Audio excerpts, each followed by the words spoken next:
तुम्हें भी दिखाया। लड़ा तो उनसे जाते रहे जिन पे आपका कोई हक हो। अफसोस की बात तो ये है कि मैं तुम्हें पहले नहीं देख पाया। तो तुम समझते हो कि मैं तुमसे झूठी मोहब्बत करती हूँ मोहित? So please, I'm sorry. I'm so sorry.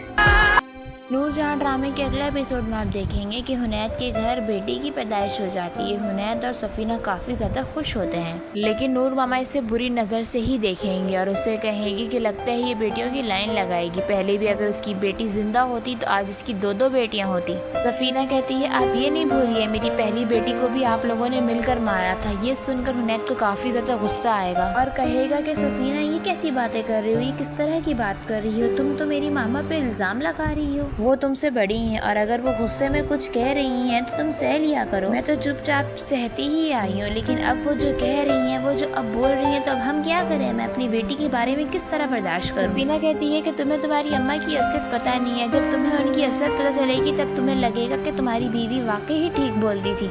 ये कहकर सफीना अपने कमरे में चली जाएगी और हुनैद अपनी मामा को बोलेगा कि मामा आपको ज्यादा टेंशन लेने की जरूरत नहीं है। सफीना स्ट्रेस में है तो इस वजह से वो कुछ भी बोली जा रही है। उसे कुछ टाइम दे, वो ठीक हो जाएगी। आप उसे माफ कर दें, उसकी तरफ से मैं आपसे माफी मांग रहा हूँ। नूर मामा कहती है कि तुम अपनी बीवी को लगाम डालो, वो कुछ ज्यादा ही बोलना शुरू कर दी है। ऐसा ना हो कि उसकी इस घर में जगह ही खत्म हो जाए। वैसे भी मुझे उसकी जरूरत नहीं है, मुझे जिसकी जरूरत थी वो इस घर में आ चुकी है और वो है माहा। माहा ने मेरी ख्वाहिश को पूरा किया है। मैं उसे इस घर में रानी की तरह रखना चाहती हूँ क्योंकि उसके पास मेरा इख्तियार शाह है। इख्तियार शाह मुझसे दूर हो जाए ये मैं हरगिज़ बर्दाश्त नहीं कर सकती। वो कहती है कि हुनैद तुम्हारे पास है ही क्या, तुम्हारे पास तो बेटी है जो मुझे काफी ज्यादा बुरी लगती है। ये सारी बातें सुन के हुनैद को काफी बुरा लगता है। ये वाले एपिसोड में आप देखेंगे कि हुनैद और मुराद के दरमियान काफी ज्यादा गर्मा गर्मी होती है। इन दोनों में लड़ाइयाँ भी हो जाती हैं क्योंकि दिन गुजरने के साथ साथ वो अपनी अम्मा की हकीकत भी जानना शुरू कर चुका है। मुराद कहेगा कि मैं सोच भी नहीं सकता अम्मा कि आप इस तरह कर सकती हैं, अपने ही बेटों के घर बर्बाद करेंगी आप। ये सुनकर हुनैद मुराद का गिरबान पकड़ लेगा और उससे कहेगा कि तुम्हारी जुर्रत कैसे हुई नूर मामा से इस तरह से बात करने की। नूर बानो भी यहाँ आ जाती है और इन दोनों को छुड़वाती है और इनकी आपस में सुलह करवाती है और कहती है कि मुराद कोई फायदा नहीं है, इनकी आंखों में पट्टी बन चुकी है, तुम इनको जितना भी समझा लो इनको कुछ समझ नहीं आएगा, तुम कमरे में चलो।